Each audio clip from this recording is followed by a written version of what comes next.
अक्षरधाम मंदिर में फांसी की सजा हो गई थी 10 लोगों को। मौलाना अरशद मदनी ने मुकदमा लड़ा। मेरे पास वो किताब मौजूद है, मैं आपको दिखाऊं। ये किताब है, हाँ? और ये किताब है, देखिए आप, ये किताब है मेरे पास, हाँ? अदालत उज़्मा हिंद का फैसला, और सारे लोग बाइज्जत बरी हो गए। दिखा रहा हूं किताब।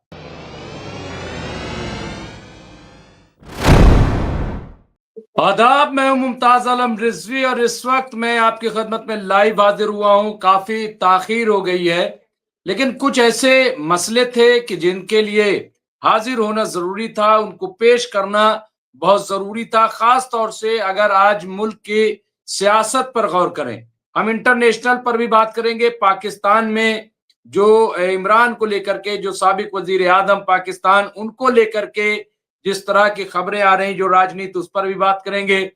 फिलिस्तीन और इजराइल में क्या, उस पर भी बात करेंगे। लेकिन आज जो जमीयत उलमा हिंद के सदर और साबिक मेंबर पार्लियामेंट मौलाना महमूद असद मदनी ने जो भोपाल में बात कही है, वो इंपॉर्टेंट है, बहुत अहम है, क्योंकि उस पर डिबेट, एक बहस छिड़ गई है और उन्हें जिस तरह से कटघरे में खड़ा किया जा रहा है। तो कुछ बातें मैं पेश करूंगा कि क्या वाकई उन्होंने कोई ऐसी बात की है जिससे इतना हंगामा हो जाए, और अगर की है तो क्या उसमें सच्चाई है। हालांकि मौलाना महमूद मदनी के सिलसिले में आप सब जानते हैं कि कई बार कौम के लोग ही उन्हें कटघरे में खड़ा कर देते हैं।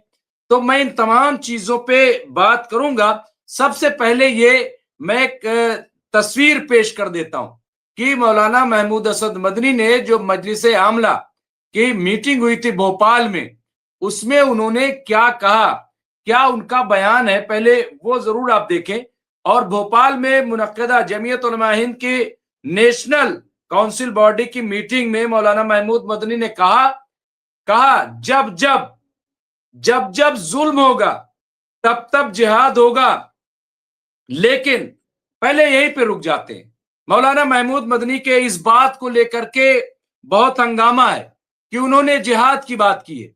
मैं भी कई टीवी डिबेट में रहा।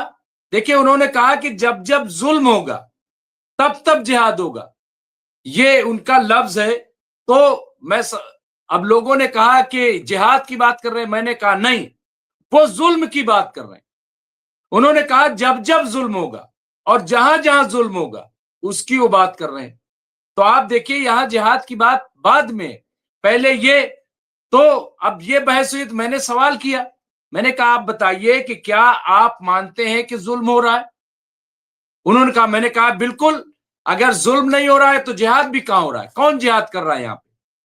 कौन जिहाद कर रहा है? ये तो जिहाद का इल्जाम लग रहा है।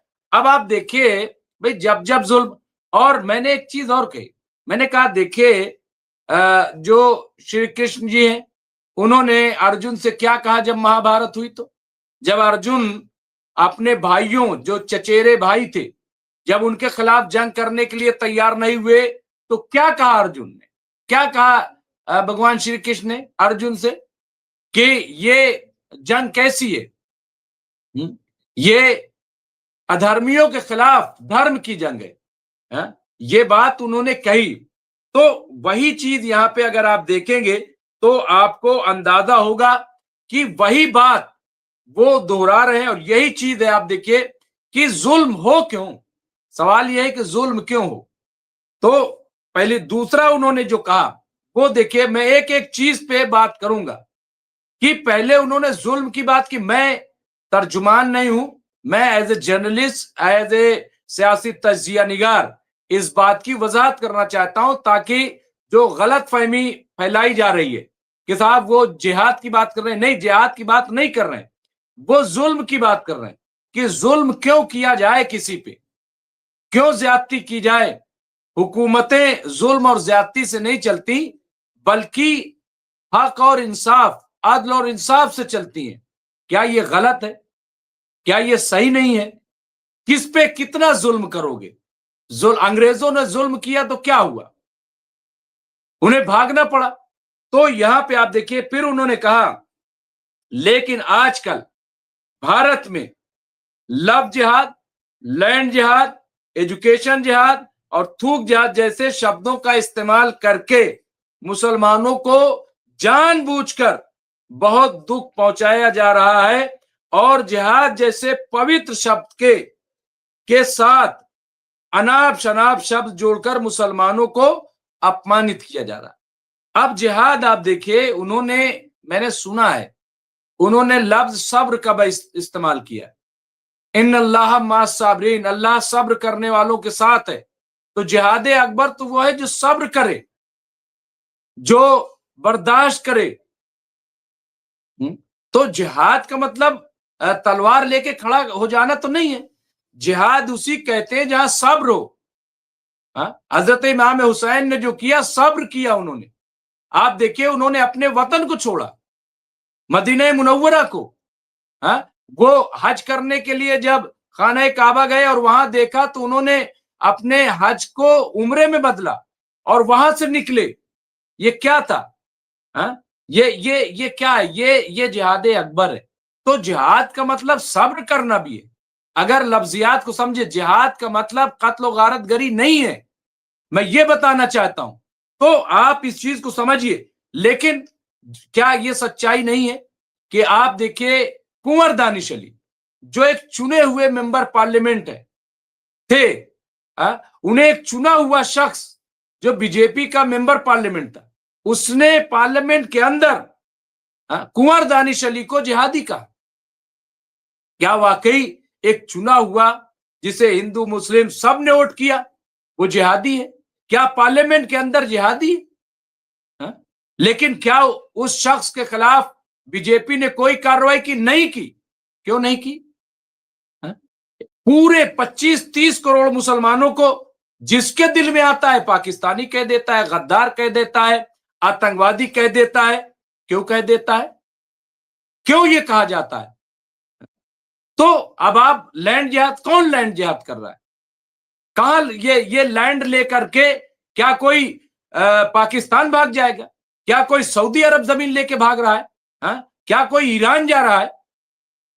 अरे भाई, यही रह रहा है, यही का वो शायरी है, यही पैदा हुआ, यही खा रहा है, यही पी रहा है, यही डेवलपमेंट का काम कर रहा है। लेकिन लैंड जिहाद कौन सा जिहाद हो गया ये? कैसे आप इसे जिहाद कर रहे हैं? फिर आप देखिए, आप कह रहे हो साहब कि ये जो है अब जो मदनी निकाय एजुकेशन जिहाद, अब ये क्या शुरू कर दिया गया? एजुकेशन जिहाद कहां का? ये एजुकेशन जिहाद हो गया। अगर कोई आदमी गलत है तो गलत तो दोनों तरफ निकल रहे। खुद जो कौमी सलामती के मुशीर है अजीत डोभाल, उन्होंने कहा कि मुसलमानों से ज्यादा तो गैर मुस्लिम पाकिस्तान की मदद करते हैं, उनके जाल में फंसते हैं। ये बात हम नहीं कह रहे, अजीत डोभाल जी कह रहे हैं। तो फिर मुसलमानों पे ही क्यों थोपा जा रहा है? अगर मान लीजिए कोई निकला, भाई हम कोई हिंदुस्तान का कोई भी शहरी वो दहशतगर्दी की हिमायत तो नहीं करता है, दहशतगर्दों के साथ तो नहीं खड़ा होता है, लेकिन फिर उनका क्या करेंगे जो 14 साल बाद बेगुनाह छूट के आते हैं, 18, 29 साल 20 साल बाद बेगुनाह छूट के होते हैं, उनकी जिंदगी का क्या होगा? उनके लिए जवाबदेही कौन दे? अच्छा, फिर पुलवामा में अटैक हुआ, पहलगाम में अटैक हुआ, अभी दिल्ली में हो गया, तो हमारी सिक्योरिटी एजेंसियां कहां थी? ये क्यों हो गया? क्या इसके लिए मुसलमान जिम्मेदार है? कौन? भाई आप कार्रवाई कीजिए ना, कौन मना कर रहा है? लेकिन आप बताइए, डीआरडीओ में अभी एक गैर मुस्लिम, मैं नाम नहीं लेना चाहता किसी का, गैर मुस्लिम वो पकड़ा गया, तो क्या आप कहेंगे पूरा डीआरडीओ जो है वो मुस्लिम मुखालिफ है, आतंकवादी है या गद्दार है? नहीं कहेंगे आप। इसी तरीके से तो सवाल ये है, यहां पे आप देखिए जो उन्होंने कहा, और जानबूझ करके किया जा रहा है। इसलिए मैं बिल्कुल, आप सही कह रहे हैं, कल ये कलवा अहिरवार यदा यदा ही धर्मस्य ग्लानि भवति भारता, बिल्कुल ये सही कह रहे हैं। यही जो है, जयदीप सिंह मुंडेला साहब भी आए, बिल्कुल सही कह रहे हैं यहां पे। तो मैं जो बात कह रहा हूं कि तुम्हारा पूरा कर दिया हमने, बिल्कुल आपने सही पूरा किया है, बिल्कुल। तो जयदीप साहब, मैं जो बात कह रहा हूं कि और वहां पे क्या कहा जब अर्जुन ने रख दिया तो कहा तम तथा कृपया विश्रमत्स पुड़े कुड़े चुड़म विसी दंती वाक माच मधुसूदन। क्या ये श्री कृष्ण जी ने ये उपदेश नहीं दिया? गीता सार पढ़िए, तम तथा कृपया क्या क्या कह रहे हैं? हे अर्जुन, नपुंसकता को प्राप्त मत हो, ये आंसुओं को त्यागो और उठाओ धनुष बाण। क्या क्या मैं गलत कह रहा हूं? वो क्या था? क्या वो जिहाद नहीं था? क्या वो, और खुद आप बताइए, भगवान राम जो है उन्होंने क्या किया? क्या जिहाद नहीं किया? लफ्ज पे मत जाइए, मानी उसके देखिए क्या है। तो लेकिन यहां पे जो बात आई है सब्र के लिए आई। इन्नल्लाह बाब उनकी पूरी स्पीच, मैं किसी का तर्जुमान नहीं, लेकिन मैं एक सियासी तजिया निगार, मेरी जिम्मेदारी है कि जहां कहीं गलत फहमी पैदा की जा रही है मैं उसे क्लियर करूं। और जमीयत उलमा हिंद आप देखिए 100 साल पुरानी तंजीम है। जमीयत उलमा हिंद 100 साल पुरानी तंजीम। जमीयत उलमा हिंद वो है, मैंने हिस्ट्री पढ़ी है, कि जिसने जब मुल्क को लोग तकसीम कर रहे थे तो जमीयत उलमा हिंद ने मुखालफत की, कि तकसीम नहीं होनी चाहिए। इसके बाद आप देखिए कि किस तरह से जमीयत उलमा हिंद ने अपने आप को सियासत से अलग किया और फलाही कामों में लगाए। आज भी कहीं जलजला आता है, कहीं सैलाब आता है, कुछ भी होता है तो जमीयत उलमा हिंद के लोग वहां जाकर के काम करते हैं। कहीं फसाद होता है, घर बनाने काम करते हैं। गुजरात में बहुत बड़ा काम है, जाकर के देखिए वहां पे। तो इसलिए मैं कह रहा हूं, पहले बात समझिए कि वो कह क्या रहे हैं, और फिर कम से कम भाई हम भी हिंदुस्तानी हैं। अगर हमारे ऊपर दुख है तो क्या हमारी कोई फरियाद भी नहीं सुनेगा? क्या हमारी बात भी कोई नहीं सुनेगा? अगर हम आ भी भरते हैं तो जाते हैं बदनाम, हम आ भी भरते हैं तो जाते हैं बदनाम, वो कत्ल भी करते हैं तो चर्चा नहीं होता। ऐसे होगा क्या? और आप आइए, यहां पे कहा कि सरकार और मीडिया जिम्मेदार, यहाँ पे पर्दों पर, जिम्मेदार पदों पर बैठे लोग भी ऐसे शब्दों का इस्तेमाल करते हैं, उन्हें ना तो कोई शर्म है और ना ही किसी की परवाह है। क्या गलत है? मैंने अभी मिसाल दी आपको कि एक चुना हुआ मेंबर पार्लियामेंट बीजेपी का, एक चुने हुए मेंबर पार्लियामेंट को संसद के अंदर आतंकवादी का, गद्दार का और न जाने क्या क्या कहा। लेकिन जब राजस्थान में चुनाव हुआ तो उन्हें टोंक का इंचार्ज बनाया गया विधानसभा चुनाव में। तो इसलिए आप बताइए। और आइए, उन्होंने कहा कि मौलाना महमूद मदनी ने यह भी कहा कि यहां पे आप देखिए, यह भी कहा कि देश के मौजूदा हालात बहुत संवेदनशील और चिंताजनक हैं। दुख की बात, मैं कह रहा हूं, अगर कोई आगाह कर रहा है, कोई ये बात कह रहा है, आप बुलाइए ना महमूद मदनी को, पूछिए ना उनसे कि भाई क्या तकलीफ है आपको, क्या परेशानी है आपको। आप बताइए। कहीं आप यूसीसी की फर्जी बातें करना शुरू कर देते हैं, कहीं एनसीआर की बात, ये एनआरसी की बात करते हैं। और ये जो आप एसआईआर ले आए, मैं समझता हूं कि सबके लिए एसआईआर, लेकिन टारगेट क्या है आपका? मंशा क्या है आपकी? और भी बहुत सारे सवाल ये कि आप बात कीजिए ना, आप बात करना। आपने कैबिनेट बनाई, आपने जानबूझ करके उन 72 मिनिस्टर में किसी को शामिल नहीं किया। क्यों नहीं शामिल किया? क्या आपको पढ़ा लिखा, जफर इस्लाम क्या पढ़े लिखे? सबसे ज्यादा पढ़े लिखे बीजेपी में वो आदमी है। तजुर्बेकार मुख्तार अब्बास नकवी से ज्यादा क्या है कोई तजुर्बेकार? इतना तजर्बा। और इस तरीके के शहनवाज हुसैन को ले लीजिए, नौजवानों में शहजाद पूनावाला को ले लीजिए। आज मत रखिए बाहर के लोगों को, लेकिन जो पार्टी के अंदर हैं, जो आपकी बात करते हैं, कौम से भी वो गाली खाते हैं और आप भी उनको दरकिनार किए हुए हो। ये क्या है? क्या है ये? यानी बीजेपी में रह करके वो कौम की भी गालियां खाते हैं और आपने भी उनको दूध में पड़ी मक्खी की तरह निकाल के फेंक दिया। ये क्या है? मैं ये जानना चाहता हूं। और इसलिए अगर कोई शिकायत कर रहा है, सुनिए उसको। और देखिए यहां पे मौलाना महमूद मदनी ने कहा कि देश का चिंताजनक दुख की बात है कि एक समुदाय यानी मुसलमानों को कानूनी तौर पर कमजोर, सामाजिक रूप से अलग थलग और आर्थिक रूप से बेदखल किया जा रहा है। अब आप बताइए, यहां दुकान नहीं लगाने देंगे, वहां दुकान नहीं लगाने देंगे, ये नहीं करने देंगे, वो नहीं करने देंगे। है? अभी कश्मीर में क्या हुआ, जब कंपटीशन में आ गए लोग, कितना शोर मचा, क्यों? डॉक्टरों को लेकर के। क्या आपको लगता है कि एक मुद्दत से हिंदुस्तान में मुस्लिम ऑफिसर रहे, मुस्लिम डॉक्टर्स रहे, खिदमत अंजाम देते रहे, और अगर कोई बाहरी साजिश कर रहा है तो हम उसका शिकार हो जाए? अगर मुनीर, जनरल मुनीर, वो चाहते हैं कि हिंदुस्तान में हिंदू मुस्लिम में झगड़ा हो, तो यहां जो लोग ऐसा कर रहे हैं, क्या वो इसके जिम्मेदार नहीं है? हमारे साथ बहुत सारे, नसीरुद्दीन साहब जुड़ गए हैं, बहुत सारे, जयदीप सिंह मुद्देला साहब, नसीर भाई, पता नहीं, मुस्लिम नफरत के नाम पर साफ सुथरे हिंदू भाइयों को अपने पक्ष में लेने की कोशिश चल रही है। बिल्कुल सही कह रहे हैं आप।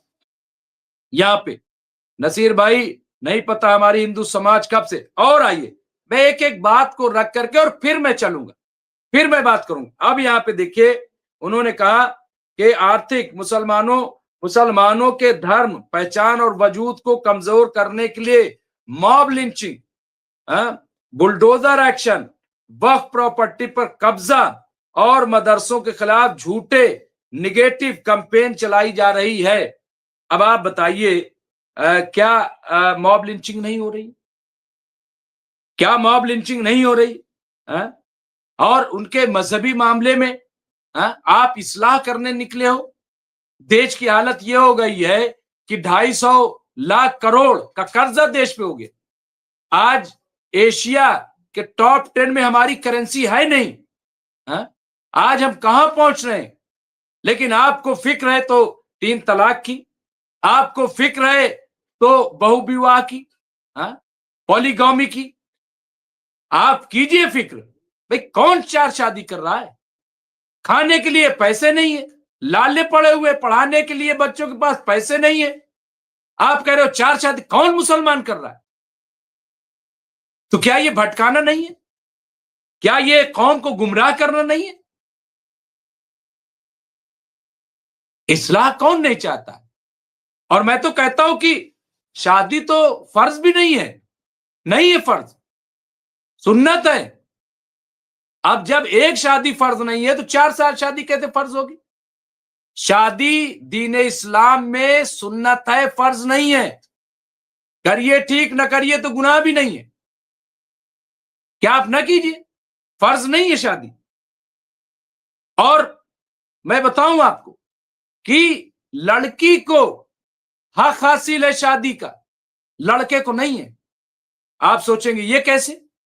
मैं आपको समझा रहा हूं, इस पे फिर आऊंगा, और आगे जो मौलाना महमूद मदनी ने कहा मैं उस पे आऊंगा। लेकिन मैं बता दूं, लड़की को शादी करने का हक हासिल है, लड़के को नहीं। आप कहेंगे ये कैसे?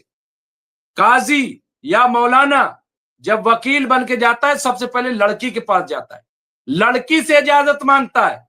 लड़की अगर इजाजत दे दे और लड़की से बताया जाता है कि लड़का क्या है, वल्दियत क्या है, खानदान क्या है, करता क्या है, सब डिटेल बताई जाती है।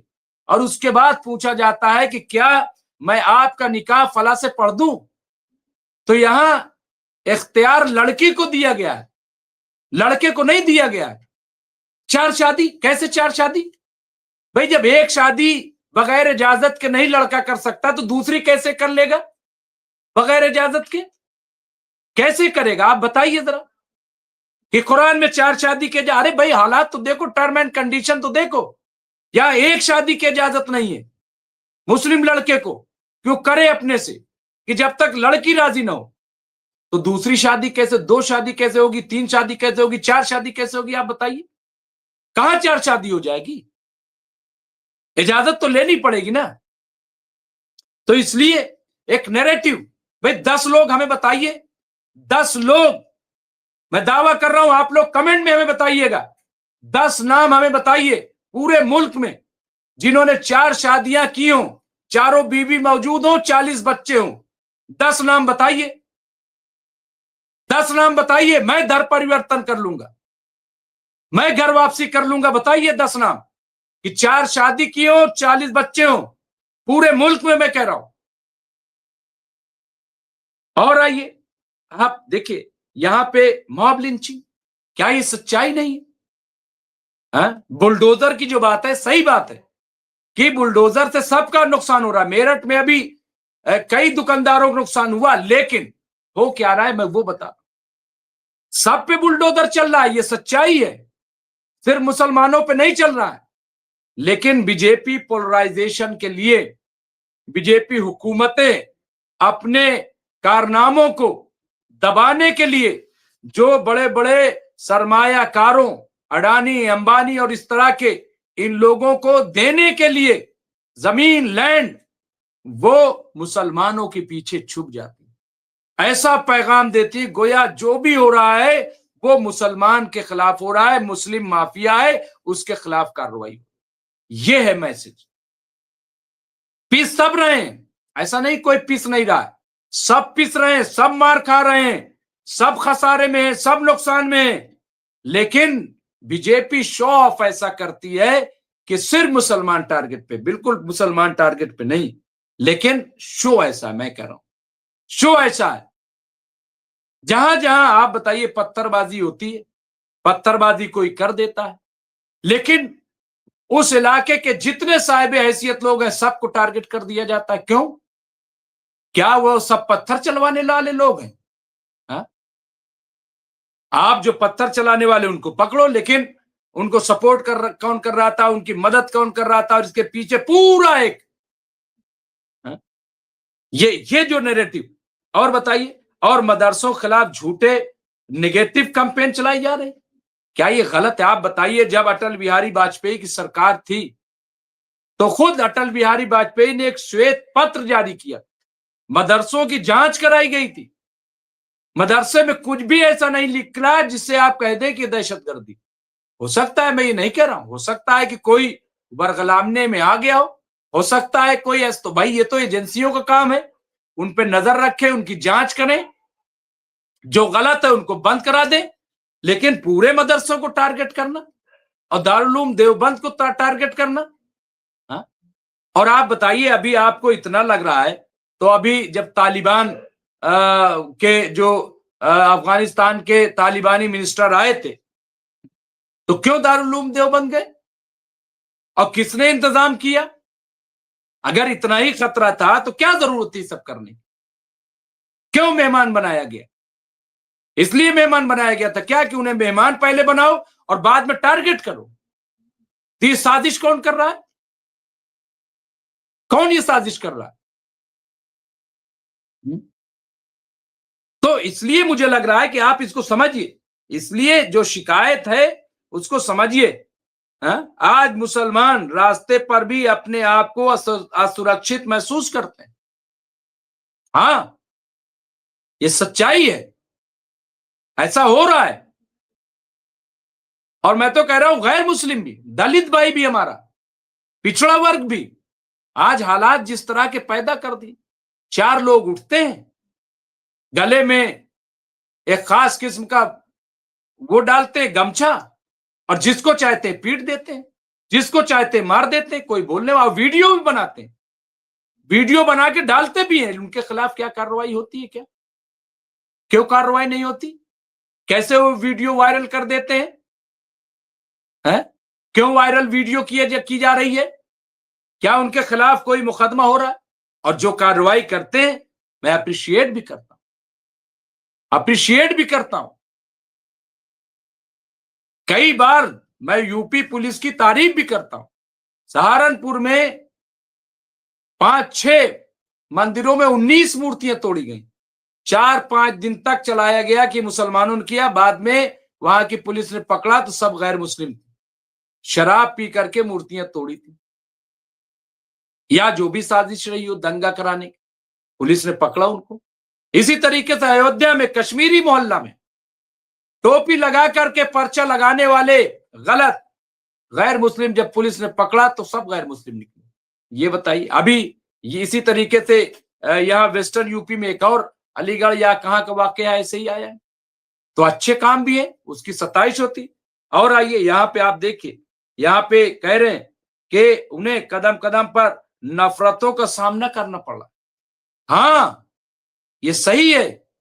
इस तरह का माहौल बनाया जा रहा है कि उन्हें नफरती, हाँ, बिल्कुल से कहीं भी आप देखिए एक मजाक का पहलू बना दिया। हाँ? मजाक में ही सही, लेकिन कह देते हैं कि अरे भाई आप तो बम फोड़ने वाले लोग हो, हाँ? आप तो जिहाद करने वाले हो लोग हो। हाँ? मैं डिबेट में जाता हूं मजाक में ही सही, लेकिन कह देते, क्यों कह देते हो? हाँ? कैसा सबूत दिया जाए? मैंने तो आज पूछा बीजेपी के तर्जुमान से, मैंने कहा बताइए मैं क्या करूं, मैं कैसे साबित करूं, हमें कोई बताइए तो कैसे साबित करूं? भाई आतंकवाद के खिलाफ फतवा हमने दिया, हाँ? आतंकवाद मुर्दाबाद का नारा हम लगा रहे हैं, हाँ?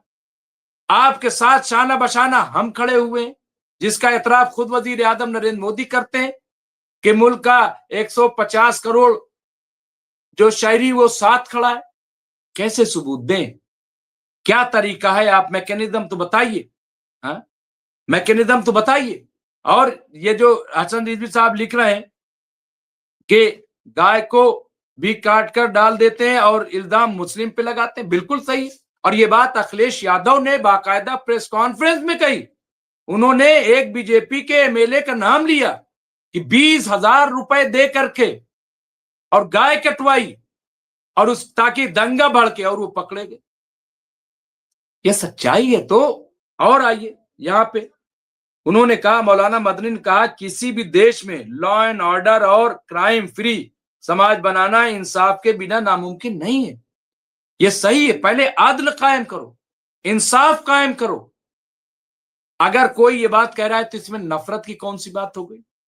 एक भी अभी तक जो मैं पढ़ता आ रहा हूं, एक भी बात बताइए जो नफरत फैलाने वाली बात है। अरे भाई एक आदमी दुखी है, हाँ, एक आदमी दुखी है, वो अपना दुख बयान कर रहा है, तो नफरत वाली बात कहां से हो गई? अरे बुला करके सुनिए तो, उनसे पूछिए तो कि भाई कहां हो रहा है, बताइए। हैं? और बताइए, लॉ एंड ऑर्डर और क्राइम फ्री समाज। दुख की बात है कि पिछले कुछ सालों में खासकर बाबरी मस्जिद और ट्रिपल तलाक जैसे मामलों में फैसलों के बाद मुसलमानों में ये आम सोच बन गई है कि कोर्ट सरकारी दबाव में काम कर रही है। तो अब ये आप बताइए, इन्होंने कहा कि आम मुसलमानों में सोच पैदा हो गई। वो खुद ये नहीं कह रहे, वो इल्जाम नहीं लगा रहे, लेकिन जिस तरह का फैसला आया सबने माना, किसी ने प्रोटेस्ट नहीं किया, आवाज नहीं बुलंद की। हा? लेकिन जिस तरह से सेलिब्रेट किया जाता है, भाई सुप्रीम कोर्ट ने ये तो माना ना कि बाबरी मस्जिद को गिराया जाना जो है क्रिमिनल ऑफेंस है। ये तो माना सुप्रीम कोर्ट ने। आज जो लोग खुल्लम खुल्ला कहते हैं कि हाँ हमने गिराई है बाबरी मस्जिद, तो क्या उनके खिलाफ कार्रवाई नहीं होनी चाहिए अगर क्रिमिनल ऑफेंस है बाबरी मस्जिद का गिराया जाना? मैं राम मंदिर की बात ही नहीं कर रहा हूं, वो बन गया, आपको मुबारक हो, मैं उसकी तो बात ही नहीं कर रहा हूं। लेकिन बाबरी मस्जिद को गिराया जाना, क्या ये क्रिमिनल ऑफेंस नहीं है जिसको सुप्रीम कोर्ट ने माना है क्रिमिनल ऑफेंस है? तो आप बताइए, आप जो है क्यों इस तरह की बातें? 5 एकड़ जमीन, ठीक है तमाम तंजीमों ने नहीं ली, लेकिन आपकी क्या जिम्मेदारी थी? 5 एकड़ जमीन पे आप मस्जिद के साथ कम्युनिटी सेंटर कुछ ऐसा इदारा बना देते, लेकिन आपने नहीं बनाया। क्यों नहीं बनाया? क्योंकि आपको लग रहा है कि अगर कहीं मुसलमानों को कुछ कर दिया तो फिर जो हमारा गेम है वो खत्म हो जाएगा। क्योंकि आपका गेम यह है कि हिंदुओं को, भोले भाले तमाम हिंदुओं को पोलराइज कर लिया जाए और 51% चूंकि डेमोक्रेसी 51, 52, 55% हिंदुओं को जमा कर ले, उसके बाद हमेशा हमेशा के लिए हुकूमत करते रहे, डेमोक्रेसी भी रहे और आपकी हुकूमत भी चलती रहे। लेकिन आपने कहां पहुंचा दिया? 2 नदियां, गंगा जी और जमुना जी, वो आपसे साफ नहीं हो सकी, जाकर के दिल्ली देख लीजिए। बार बार हम ये डिमांड हर चैनल पे कहते हैं कि अरे भाई गौ माता को आप राष्ट्रीय पशु का दर्जा दो। अभी जब सनातन बोर्ड बनाने की बात आई तो सारे मुसलमानों ने कहा कि भाई हमें क्या एतराज है, बनाइए सनातन बोर्ड, बनना चाहिए। जब मुसलमानों ने मुखालफत नहीं की तो वो धड़ाम हो गई। आप बताइए, हिंदू राष्ट्र की बात करने वाले एक संविधान होते हुए, एक सेकुलर संविधान होते हुए, ये हिंदू राष्ट्र के लोग जो बात करते हैं, ये कौन है? कौन है ये लोग? फिर कहते हैं हम संविधान की बात करते हैं। आप शरीयत से चलाना चाहते हो? कौन शरीयत से चलाना चाहता है? लेकिन हिंदू राष्ट्र की बात करने वाले और ये कहने वाले कि चलो 6 दिसंबर की तरह मथुरा में भी करें। ये कौन लोग हैं? इनके खिलाफ क्या कार्रवाई हुई? हुई क्या कोई कार्रवाई? नहीं हुई। फिर ये आप जो है, मैं हुमायूं कबीर ने जो कहा नई बाबरी मस्जिद, मैं उसकी हिमायत नहीं करता। वो सियासी प्रोपगंडा है, मैं जानता हूं। हम ऐसी किसी भी सियासत के साथ नहीं है। लेकिन क्या सुप्रीम कोर्ट ने फैसला देते हुए ये कहा, लिखा कि आज के बाद मुल्क में कहीं भी बाबरी मस्जिद नाम से कोई इमारत नहीं बनेगी? क्या लिखा? क्या कहा? क्या? अगर मान लीजिए मेरा बाबर नाम है और हिंदुस्तान में बहुत सारे ऐसे लोग होंगे जिनका नाम बाबर है, अगर हम अपने नाम पे मस्जिद, मेरा नाम मुमताज है, जिसको लोग हालांकि उसके वो माने नहीं है, लेकिन फिर भी उसको जोड़ देते हैं ताजमहल से। तो अगर हम अपने नाम पे बनवाए तो एतराज करोगे? अगर बाबर किसी का नाम है, छोड़ दीजिए बाबर बादशाह, लेकिन बाबर अगर किसी का नाम है और वो अपने आप अपने नाम से बनवाएगा तो वो गैर कानूनी हो जाएगा क्या? लेकिन फिर भी मैं कह रहा हूं, फिर कह रहा हूं कि फिर भी हुमायूं कबीर की मंशा मस्जिद बनाने से ज्यादा सियासत है, मैं जानता हूं। मैं इसलिए सपोर्ट नहीं करता हूं, लेकिन वो गैर कानूनी नहीं है। आप गैर कानूनी मत, हाँ इखलाकियात आप कह लीजिए, गैर कानूनी वो नहीं है। लेकिन ये गैर कानूनी है जो हिंदू राष्ट्र की बात कर रहे हैं खुल्लम खुल्ला, जिस पर डॉक्टर मोहन भागवत ने ब्रेक लगाया बयान दे करके। और आ जाइए यहां पे, देखिए यहां पे उन्होंने कहा कि खासकर यहाँ पे फैसलों के बाद कोर्ट सरकारी दबाव में काम करते हैं। ठीक है, कोर्ट हम इसको मान लेते हैं कि चलिए सरकारी दबाव में काम नहीं करते, हम मान लेते हैं। कई ऐसे फैसले आए जो सुप्रीम कोर्ट से, अभी हमने देखा कि खुद आप बताइए, जमीयत उलमा हिंद ने मुकदमा लड़ा, 6 लोग दिल्ली दंगे में बाइज्जत बरी हुए, उन्हें अदालत ने फैसला और जमीयत ही मुकदमा लड़ रही थी। तो इसको जनरलाइज नहीं किया जा सकता, जनरलाइज नहीं किया जा सकता। अक्षरधाम मंदिर में फांसी की सजा हो गई थी 10 लोगों को, मौलाना अरशद मदनी ने मुकदमा लड़ा। मेरे पास वो किताब मौजूद है, मैं आपको दिखाऊं। ये किताब है, हा? और ये किताब है, देखिए आप, ये किताब है मेरे पास, अदालत उज़्मा हिंद का फैसला, और सारे लोग बाइज्जत बरी हो गए। दिखा रहा हूं किताब, बरी हो गए सारे लोग। तो इंसाफ अदालत से मिला। तो जनरलाइज मैं नहीं करता हूं, लेकिन ये बता रहा हूं आपको कि कुछ चीजें ऐसी हैं जहां पे उन्होंने ये कहा, लेकिन इसका मतलब ये नहीं है। जयदीप साहब ने लिखा, यहाँ पे कोई चीज लिखी है, मैं भी आऊंगा जयदीप साहब, मैं इस पे बात करूंगा, मैं इसको समअप कर लूं। थोड़ा से और बच्चा, थोड़ा से और बच्चा यहाँ पे उन्होंने कि यहाँ पे सरकारी दबाव काम कर रहे हैं, मुसलमानों से जुड़े मामले में नाइंसाफी हो रही है। सुप्रीम कोर्ट उस समय तक सुप्रीम कहलाने का हकदार है जब तक इंसाफ करे और कानून के कर्तव्य का ख्याल रखे। अगर ऐसा न करे तो वो नैतिक तौर पर सुप्रीम कहलाने का हकदार नहीं है। अब यहाँ पे एक चीज और उन्होंने कही, वो ये कि संविधान है तो सुप्रीम कोर्ट है, आईन है तो। और ये भी देखिए, इसमें थ्रेट कहां से हो गई सुप्रीम कोर्ट को? कह रहे सुप्रीम कोर्ट को धमकी दे रहे हैं। धमकी कहां दे रहे हैं? कौन सी इसमें धमकी है? भाई जो इंसाफ करेगा, हाँ, तो इंसाफ की बात तो की जा रही, ना इंसाफी की बात थोड़ी की जा रही।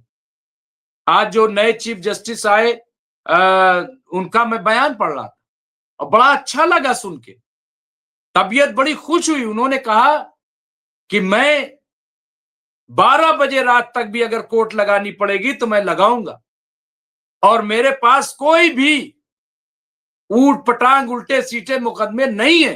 ये चीफ जस्टिस ऑफ इंडिया जो अभी नए जिन्होंने जिम्मेदारी संभाली उन्होंने ये बात कही। तो इसमें क्या है? और फिर आप कह रहे हो महमूद मदनी साहब ने ये गलत बात कही, थ्रेट किया, तो आप भूल गए क्या? 4 जजेस सुप्रीम कोर्ट के 5 उन्होंने प्रेस कॉन्फ्रेंस करके क्या कहा था? जरा उठा लीजिए उनकी वो प्रेस कॉन्फ्रेंस। उन्होंने क्या कहा था? क्या उन्होंने दबाव वाली बात नहीं कही थी कि हम पे प्रेशर है, हम पे दबाव है? ये किसने कहा था? ये तो सुप्रीम कोर्ट के जजेस ने कहा था ना। सुप्रीम कोर्ट के जजेस ने कहा था। फिर बहुत सारे रिटायर्ड जजेस हैं, उनके बयानात पढ़ लीजिए। वो क्या कह रहे हैं आप सुनिए उनके बयानात को, इंटरव्यूज के उनको सुनिए। सतपाल मलिक जो अब इस दुनिया में नहीं है, उन्होंने जो बयानात दिए उसको पढ़िए आप, पढ़िए ना आप। लेकिन महमूद मदनी चूंकि टोपी लगाते हैं, दाढ़ी रखते हैं, जमीयत उलमा हिंद से एक इशू बना दो। एक यानी कोई अब रोए भी ना, कोई फरियाद भी ना करे, कोई गिड़गिड़ाए ना, एहतजाज भी ना करे। ये क्या बात हुई? ये कौन सी ऐसी बात है? और अब यहां पे काका एक साहब हैं, उन्होंने ये नोट किया था, तो मैं उनका ये पूरा रिपोर्ट जो है यहां पे देखिए।